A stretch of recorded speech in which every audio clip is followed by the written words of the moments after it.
Hi అండి, నమస్తే. Welcome to Telugu one cinema. నేను రూపానాథళ్ళ. సినిమా అంటే హీరో హీరోయిన్ ఉండాలి, వారి మధ్య డ్యూయెట్లు ఉండాలి, మధ్య మధ్యలో కామెడీ ట్రాక్ రన్ అవ్వాలి, అప్పుడప్పుడు ప్రేక్షకుల్ని థ్రిల్ చేసే ఫైట్స్ రావాలి. ఒక కమర్షియల్ ఫార్మేట్లో రూపొందిస్తేనే ఏ సినిమా అయినా విజయం సాధిస్తుంది.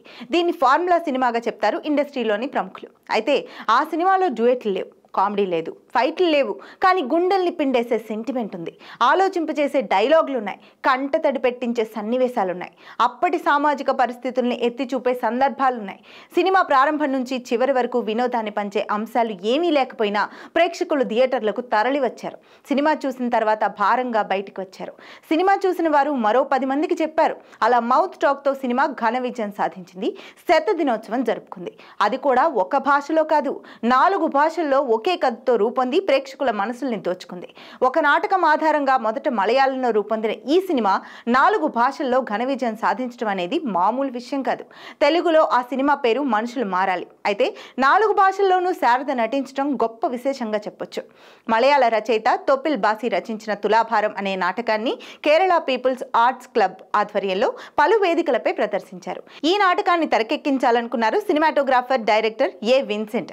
సినిమాటోగ్రాఫర్ గా 50కి పైగా సినిమాలు చేసిన విన్సెంట్ 25 సినిమాలు డైరెక్ట్ చేశారు. తెలుగులో సినిమాటోగ్రాఫర్ గా ఆయన చేసిన అడవి రాముడు, అన్నమయ్య చిత్రాలకు ఉత్తమ సినిమాటోగ్రాఫర్ గా నంది అవార్డులు అందుకున్నారు. తులాభారం నాటకాన్ని అదే పేరుతో మలయాళంలో రూపొందించారు విన్సెంట్.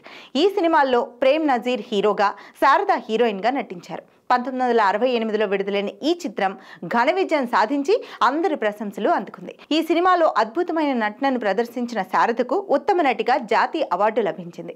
అప్పట్లో ఈ అవార్డుకు ఊర్వశి అనే పేరుండేది. 1972లో మలయాళంలో రూపొందిన మరో చిత్రం స్వయంవరం. 1978లో రూపొందిన తెలుగు సినిమా నిమజ్జనం చిత్రాలకు కూడా ఉత్తమ నటిగా శారదకు ఊర్వశి అవార్డు వచ్చింది. అప్పటి నుంచి ఊర్వశి అనేది శారద ఇంటి పేరుగా మారిపోయింది. మలయాళంలో సూపర్ హిట్ అయిన తులాభారం చిత్రాన్ని మనుషులు మారాలి పేరుతో తెలుగులో రీమేక్ చేశారు వి మధుసూదన్ రావు. పేదరికం కారణంగా పిల్లల్ని పోషించలేక వారిని హత్య చేసే ఓ తల్లి కథతో ఈ సినిమా రూపొందింది. తల్లి పాత్రలో శారద నటించిన తీరు అందరినీ ఆకట్టుకుంది. సినిమా చూస్తూ కంటతడి పెట్టుకొని వారుండరు. ఆ పాత్రను తను తప్ప మరొకరు పోషించలేరు అన్నంతగా అద్భుతంగా చేశారు శారద. అదే కథతో హిందీలో సమాజ్ కో బదల్ డాలో పేరుతో నిర్మించారు. హిందీ వెర్షన్ కి కూడా వి మధుసూదన్ రావే దర్శకత్వం వహించారు. తమిళ్లో తులాభారం పేరుతో ఈ కథ రీమేక్ అయింది. ఈ 4 భాషల్లోనూ శారద నటించడం విశేషం. మనుషులు మారాలి రిలీజ్ తర్వాత అన్ని కేంద్రాల్లోనూ అద్భుత విజయం సాధించింది. ప్రేక్షకుల తాకిడిని తట్టుకోలేక మగవారికి ప్రత్యేకంగా ఒక థియేటర్లో, మహిళలకు ప్రత్యేకంగా మరో థియేటర్లో సినిమాను ప్రదర్శించారు. ఈ తరహా ప్రదర్శన మరే సినిమాకి జరగలేదు. ఈ సినిమా 100 రోజుల వేడుకను ప్రేక్షకుల మధ్యలో నిర్వహించాలని చిత్ర నిర్మాతలు భావించారు. దాంతో నటీనటులతో పాటు సాంకేతిక నిపుణులు కూడా మద్రాసు నుంచి విజయవాడ తరలివచ్చారు.